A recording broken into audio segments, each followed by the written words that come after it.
And joining us now by phone is Republican Congressman and Majority Whip Steve Scalise. And thank you very much, Congressman Scalise, for joining us. Great to be with you.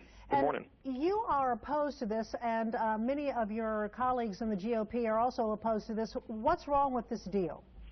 There are a lot of things wrong with the deal, and I think one of the reasons you're seeing so much, not just Republican opposition, but also Democrat opposition, is because the agreement actually allows Iran to continue maintaining their centrifuges, to continue enriching uranium, to continue moving towards getting a nuclear weapon. And that's a threat not only to our strong allies like Israel, but it's a major threat to the United States, where Iran has said their ultimate intention is to use nuclear weapons against us. And they're also pursuing intercontinental ballistic missile capabilities, which means they want to not just get that nuclear weapon, but they want to be able to deliver it to the United States and use it against us. This is a major threat to our nation. It's a really bad deal, and it ought to be rejected.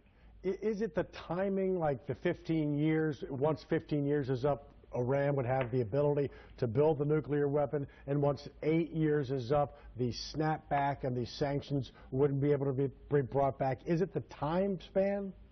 It's not just the time span. It's the fact that Congress had actually come together a few years ago in a very bipartisan and passed really tough sanctions, and the sanctions were working. They literally had crippled Iran's economy to the point where they were asking us to negotiate.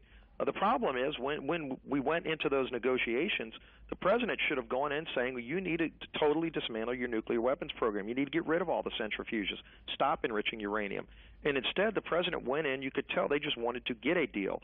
And unfortunately, they got one, but it's a bad deal because it doesn't dismantle Iran's nuclear weapons program. And as you said, literally within 12 to 14 years, they'll be ready to develop a nuclear weapon, even if they follow every component of this deal. That's not what you want. It's going to start a nuclear arms race throughout the Middle East.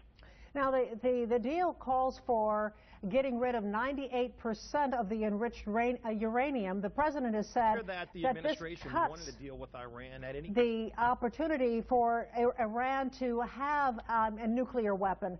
What is the alternative if this deal falls through?